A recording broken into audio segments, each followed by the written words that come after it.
The Messiah said, "When you come to know yourselves, then you will become known, and you will realize that it is you who are the sons of the living Father. But if you will not know yourselves, you dwell in poverty, and it is you who are that poverty." Happy Sabbath, magandang umaga mga kapatid.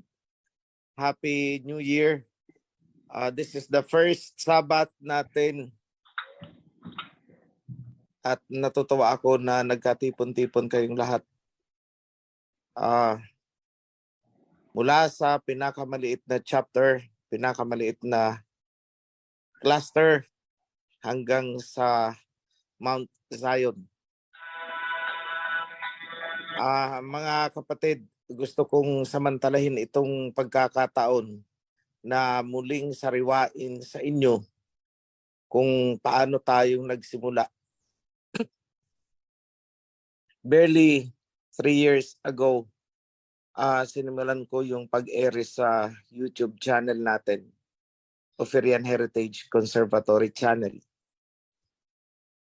Kung natatandaan ninyo, it was in the portion of Covenant series.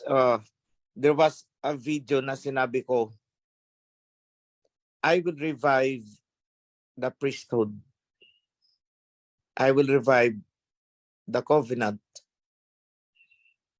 Then we must rebuild the temple. At the time ng mga panahon na yung sinabi ko yun, wala pa akong kontak sa kapatiran.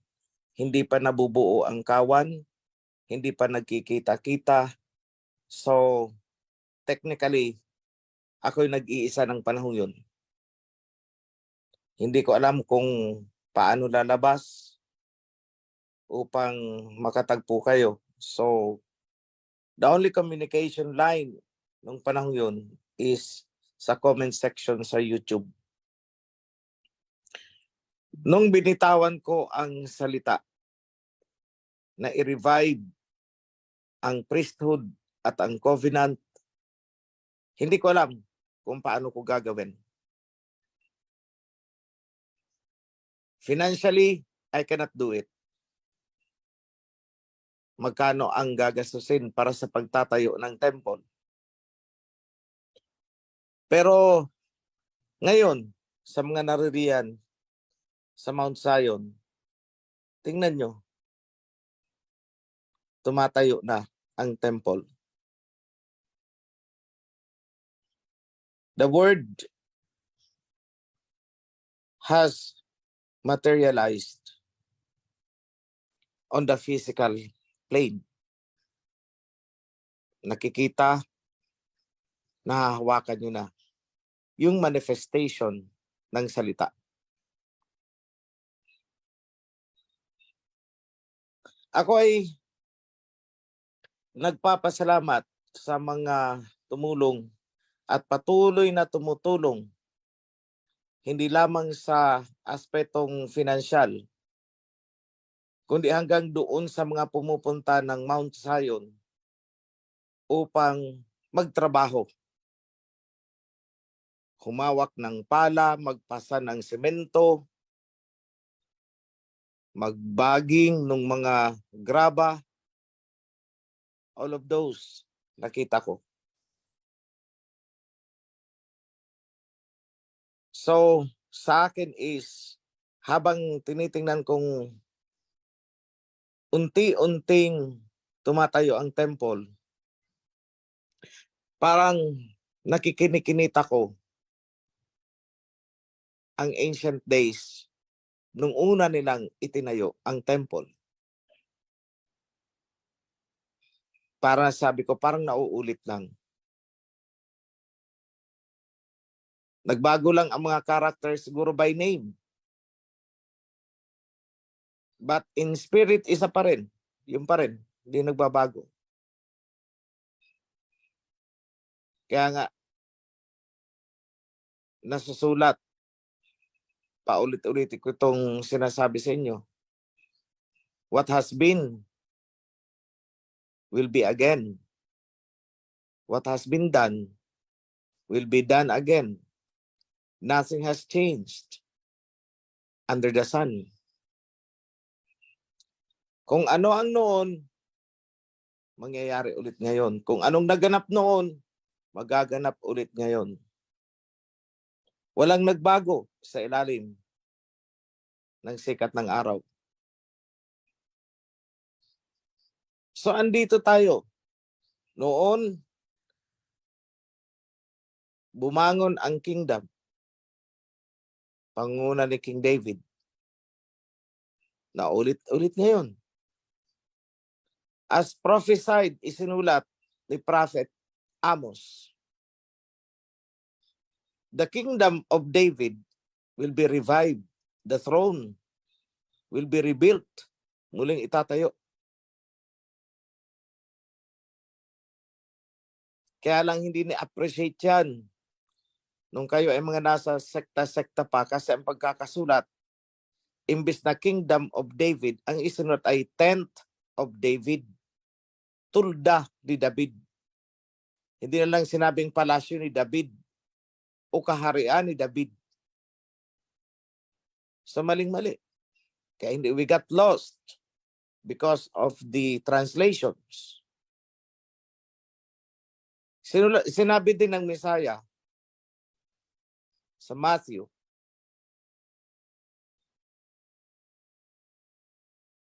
seek ye first the kingdom and his righteousness. Kaso, umintra ang mga doktrina. Seek ye first the kingdom. Ang itinuro sa atin, ang kingdom ay nasa alapaap. Kaya tingala tayo ng tingala sa mga ulap. May mga sekta na aakyat pa sa langit. Pero anong sabi? Tamang translation yan. Revive first the kingdom. Unahin niyong i-revive ang kingdom. At hanapin nyo ang righteousness, ang kanyang righteousness.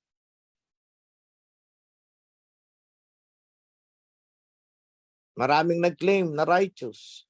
Pero ano yung righteousness na ipinapahanap sa atin? Yung righteousness ng Aba. Saan matatagpuan yun? Sa Torah and Covenant. Kaya nga sabi ni Prophet Isaiah, this is the heritage of Yahweh, and the righteousness is from me. Kaya pinahanap-hanapin nyo ang righteousness ko. Tingnan nyo, ang sinabi ni Prophet Isaiah, ganun din. Their righteousness is from me. So sa kasalukuyan, ibinabangon natin. Kasi sabi is revive first the kingdom. So we are reviving the kingdom. At hinanap natin ang kanyang righteousness, pagiging makatuwiran, pagiging tuwid. Yung katwiran na nanggagaling sa kanya. Yun ang sinabi ni Prophet Isaiah. Their righteousness is from me because this is the heritage of Yahweh. Nung ginawa ko ang YouTube, hindi ko pa yan alam eh. I have no idea na heritage. Pero ewan ko bakit ang naisip ko, Ophirian heritage. I don't know. Pero eto na tayo ngayon, heritage. Reviving the kingdom, rebuilding the temple. At nung ako ay nag-i-inspection the other night, maybe or 2 nights ago, umakyat kami dyan sa ramp going to the 2nd floor. Nung nandun ako nakatayo, sabi ko parang naulit lang itong mga eksena na ito.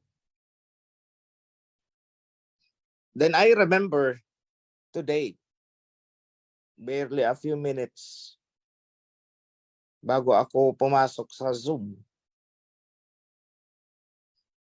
nakasulat dyan, na ang covenant will be proclaimed from the temple. Book of Revelation yan. So ibig sabihin, ang idinidescribe dyan, lahat ng nilalaman ng Book of Revelation ay future end time events.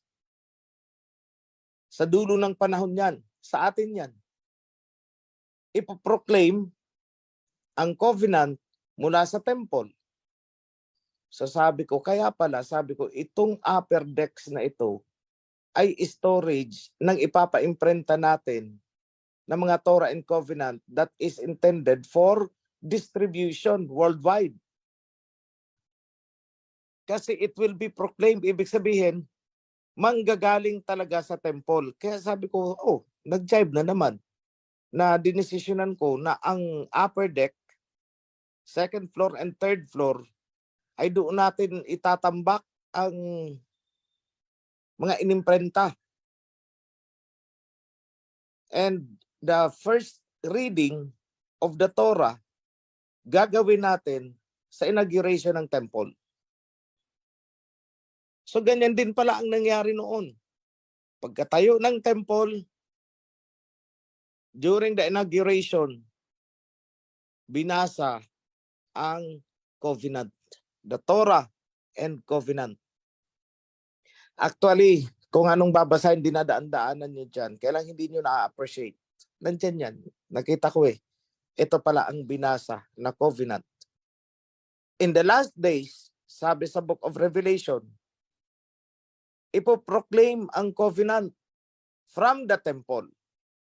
Hindi na naman natin appreciate. Kasi ang nakasulat, ipoproclaim ang covenant from heaven. Tinakpan na naman ng salitang pantasyang salitang heaven. So ang ginagawa ninyo, nagtitingala na naman kayo sa mga alapaap, sa mga ulap. Hindi po. Because the kingdom of heaven is here.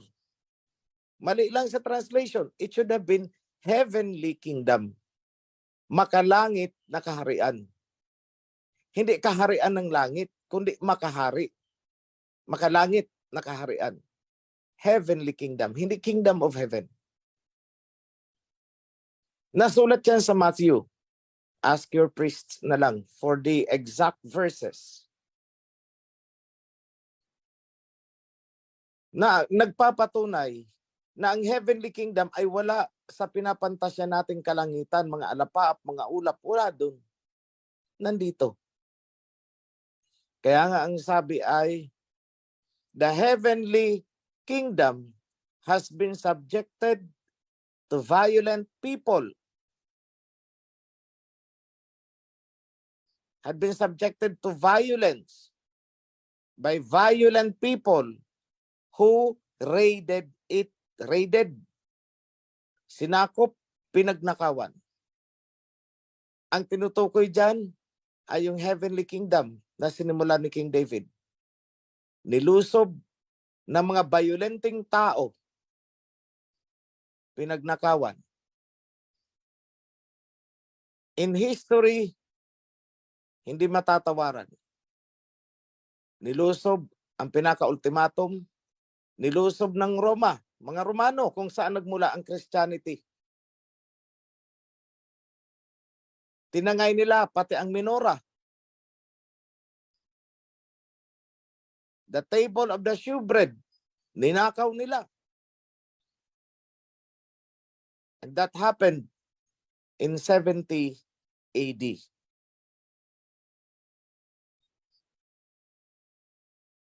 Binulabog nila ng todo ang Jerusalem, kaya na-wash out na ang kahuli-hulihang tribo na iniwan doon ng Misaya. The tribe of Judah was dispersed. Saan ito napunta? Ang iba pinaglaruan sa Roman Coliseum. Have you heard about yung mga gladiators? Sila yun.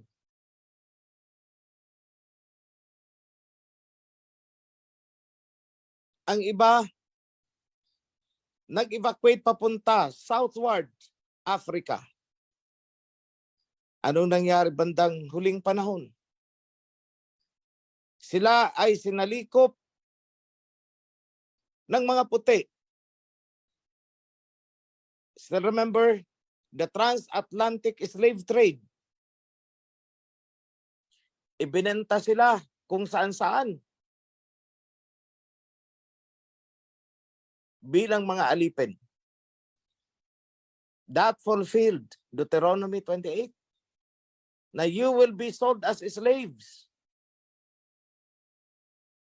And today, anong nangyari sa lupain na ibinigay sa mga Israelites? It was divided. Hinati. Kinuha ng mga puti. Yung mga nakikita ninyo dyan ngayon sa Israel. Na mga tisoy-tisoy, parang mga Amerikanong itsura na nagkukunwaring mga Hudyo. Sila yung mga Hudyo na nagkukunwaring Hudyo na sinasabi dyan sa Book of Revelation. Wala namang iba. Sino ba? Wala. Sila lang yun. They who claim to be Jews but are liars. Mga sinungaling. Isang pamilya lang yan. Magkakapatid na lahi, isa ang pinagmulan.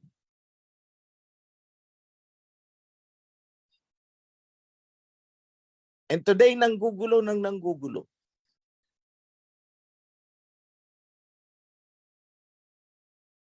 Kung napanood ninyo ang World Territory Series, then isinunod ninyo ang Two Witnesses series, doon nyo ma-appreciate yung sinasabi ko. Yan din ang sinabi ni Prophet Joel. That in the last days, didilim ang langit, hindi natin makikita ang buwan. Hindi makikita ang araw, hindi makikita ang mga stars. Didilim. Bakit? Digmaan. War.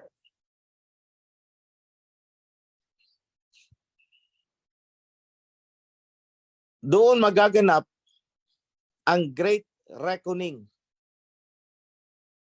Dahil babawiin ng Messiah ang Jerusalem. Ibig sabihin, palalayasin yan mga peke na mga Hudyo. They who call themselves Jews but are liars. Sabi sa Revelation, I will make them fall down at your feet. I will make them kneel and bow down at your feet.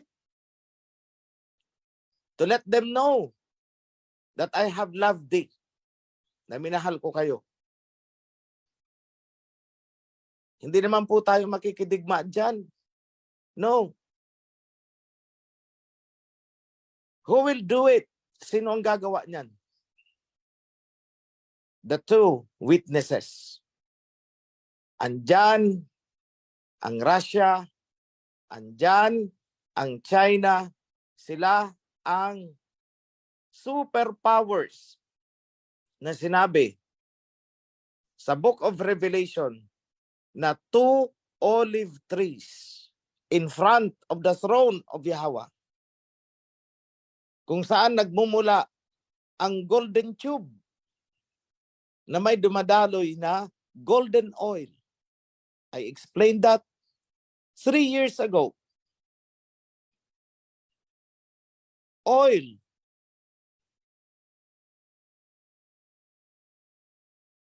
Golden tube and golden oil is economy. Economic resources. These economic resources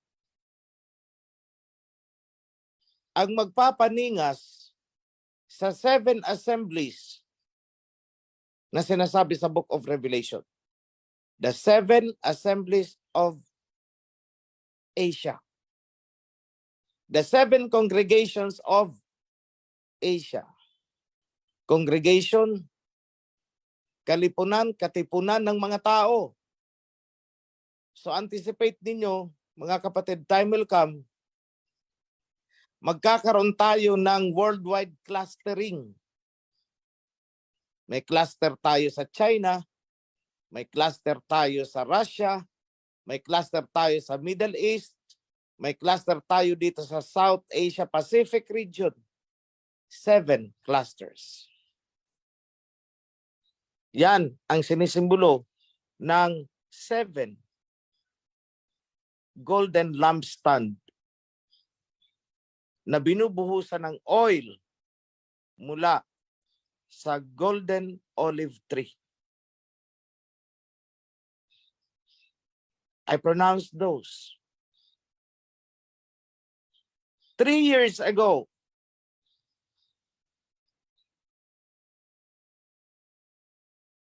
sinabi ko na rin itong kaguluhan dito, South China Sea, yang dyan sa strait na yan, Taiwan Strait. Gusto ko sanang warningan noon, pero sabi ko hindi, madidistort ang normal process. What should be, should be. Mangyari ang dapat mangyari para matapos na. Pero some of you might have the chance na mapakinggan ako noon nung sinabi ko na kapag itong Taiwan na ito ay hindi tumino, baka sila ay sumakay sa mga balsa at dadaong sa Batanes. If you recall that right, I pronounce it. At nalalapit sila sa puntong yan. But they still have the time. But very short time na lang. Nung winarningan ko ang Myanmar na magsasuffer ang leaders kapag hindi inayos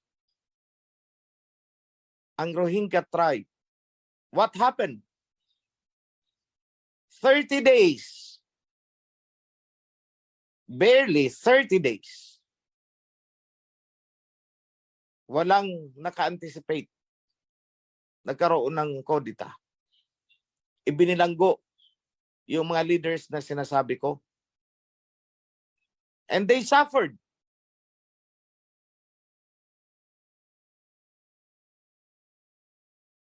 Sinabi ko rin noon, the Middle East will unite.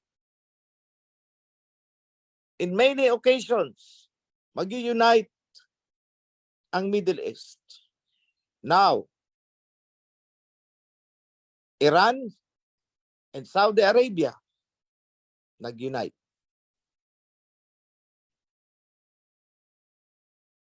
Mabubuo yan.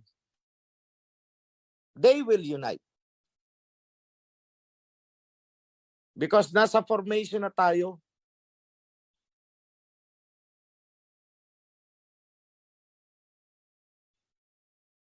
And as I talk today, Xi Jinping is in Moscow. Nasa Moscow po si Xi Jinping. Bakit? To fulfill the word.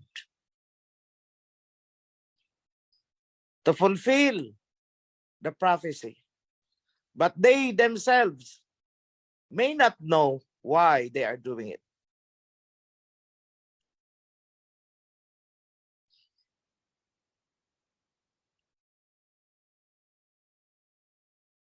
Walang sinalita ko ang lumagpak lang sa lupa at hindi natupad.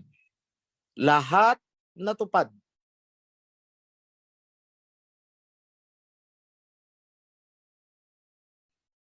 I said, dollar will fall down. America will fall down. Their economy will collapse. I said that 3 years ago.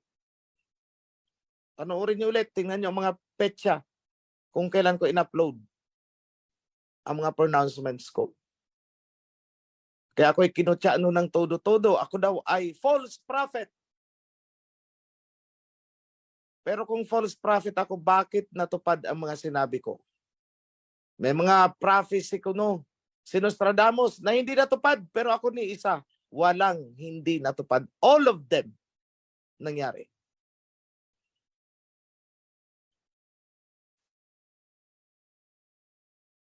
Hindi ako nagbubuhat ng bangko. I don't claim glory for myself. Kaya ko lang naman ito sinasabi para maunawaan nyo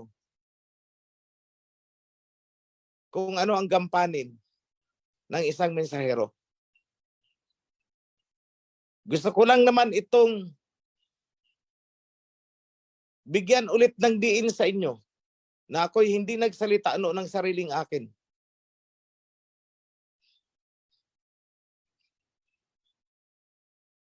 Noon, kinukutsa ako, 3 pastor ng Adventist. Nakakausap ko daw ba ang kanilang Diyos?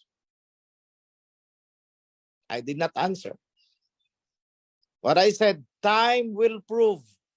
Patutunayan ng panahon ang mga sinabi ko. Kutsain niyo ako ngayon. Pagdating ng panahon, maaalala ninyo lahat ang sinabi ko. Babylon the Great will fall. I said New York will fall. The center of economy ng US will fall. Last week, two banks nag-collapse. And now, the third bank is on the brink of collapsing. And 180 banks ng US ang nanganganib ngayon. They are all at risk. Kaya nilang saluhin yan? No. They will crumble down. Ilang beses kung kailangang ulit-ulitin sa inyo. They will crumble down. Europe will crumble down. Taiwan will be the next Mariupol. But they still have the time to make their firm stand. Unite with China or be destroyed like Ukraine.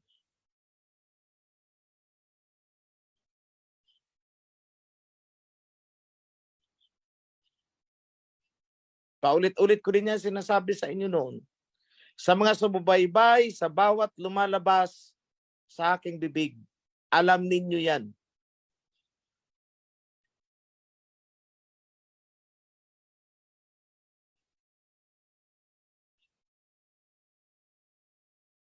Sa ngayon, I encourage everyone to pray na magbago ang ihip ng hangin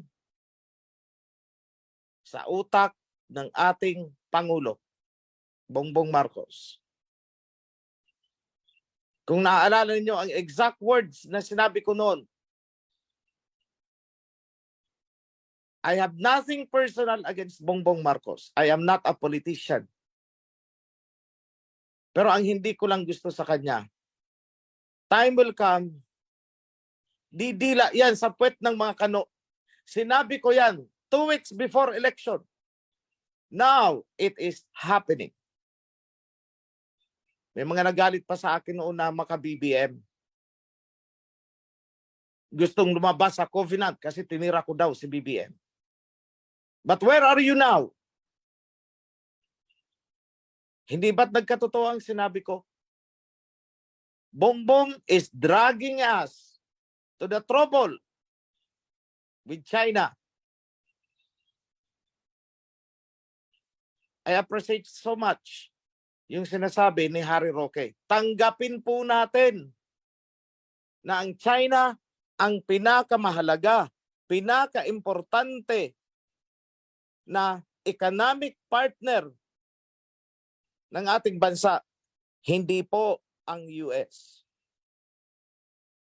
So bakit natin aawayin ang ating economic partner?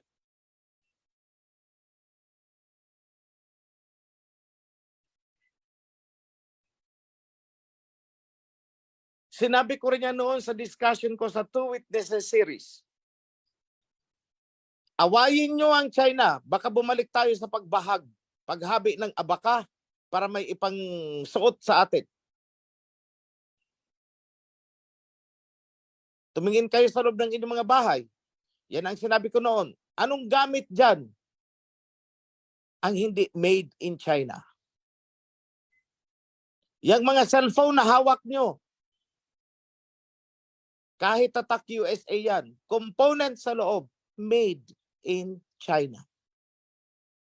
Then why do you hate China? Gumising kayo sa katotohanan. You cannot hate the two witnesses. Unawain mo nang mabuti. Because right now, this is now the trying moment of our time. You have to make a firm stand. Kanan o kaliwa. Nothing in between. Hindi pwede ang balimbing dyan.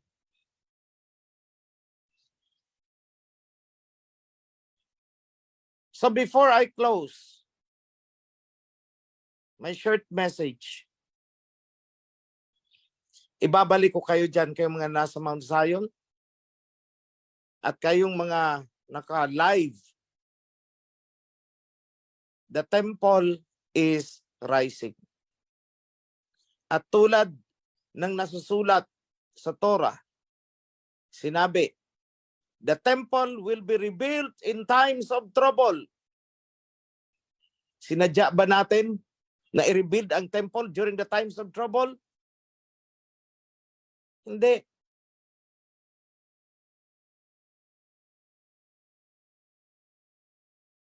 Ayoko ring sabihin na nagkataon lang. I don't accept that.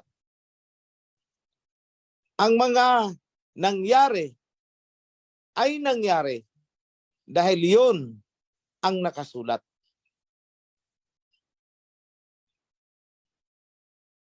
Pagtulong-tulungan na natin na matapos yan as soon as possible. Nananawagan ako sa mga nagtatamasa ng pagpapala dyan, ibuhos nyo na ang pwedeng ibuhos. Nothing is lost. Wala pong anomaly, walang corruption. I monitor every single centavo na lumalabas.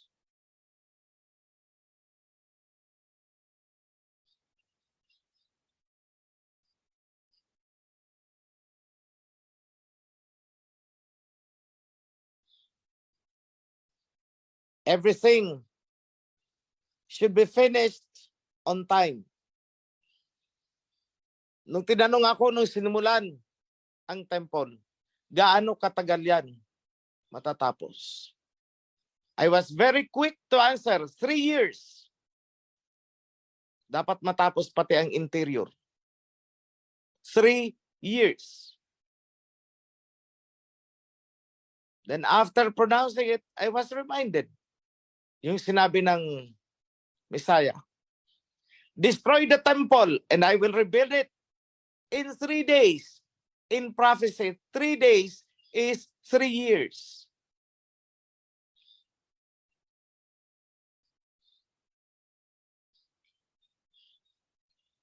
Pagsumikapan ng bawat isa sa atin na maging kabahagi, kahit maliit, maging bahagi sana kayong lahat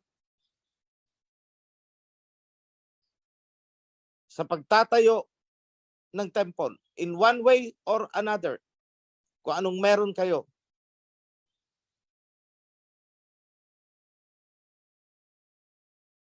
Hindi pwedeng nanunood lang kayo at nagpapalakpak.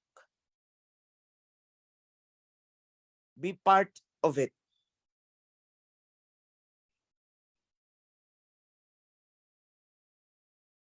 Effort, financial resources, kung anong meron kayo na pwedeng makatulong, give it. Not to me, but to our Yahweh Da'alahayab. Hindi sa akin ang temple. Sa kanya yan. Nobody should own the temple. No one should claim ownership of the temple. We are all but stewards. Mga tagabantay.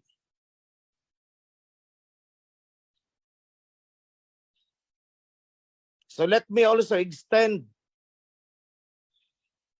to you the fulfillment of my prayers noon. I said,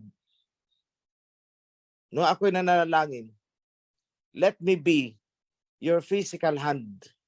Kung anong gusto mong ipagawa, susunod ako.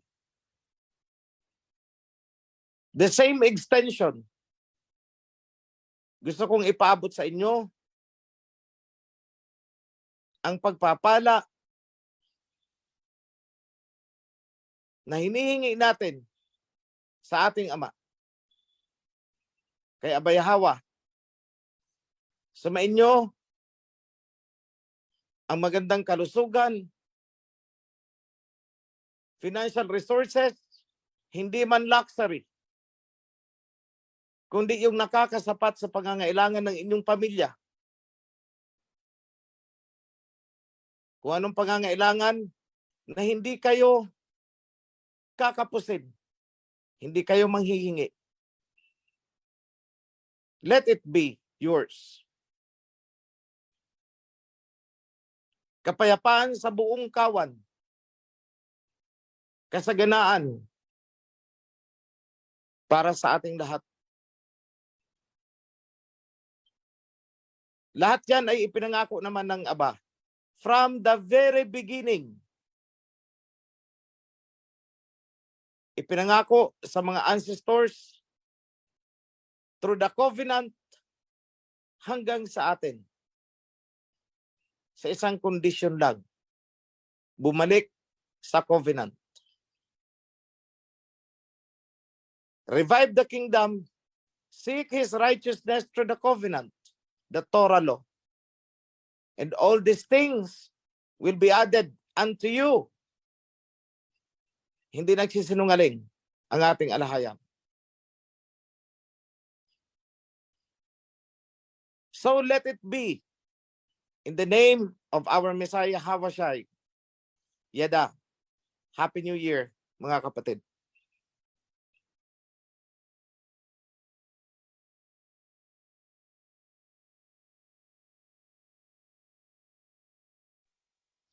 Mga kapatid, I'd like to make a special announcement. Gusto kong i-welcome ang ating mga kapatiran ding Muslim na nasa Mount Zion ngayon, kasama ang kanilang dato, kagaya ng sinasabi ko sa inyo noon. Ang mga Muslim ay ating mga kapatid. Ituring natin silang mga kapatid. Sapagkat ang pinagmula nila ay kay Ismael, anak ni Abraham. Tayo naman ay nagmula kay Isaac. Isaac and Ismael are brothers. So tayong nasa baba, we should treat them as our brothers. Sinabi ko na yan sa inyo mula pa noon, 3 years ago na ang nakakalipas. Kung meron mang dadamay sa atin sa oras ng ating mga kagipitan, yun ay ang kapatid.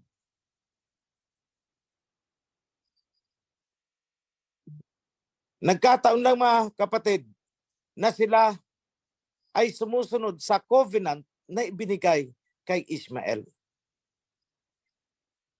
At tayo naman ay sumusunod sa covenant na ibinigay down to Isaac and to Jacob.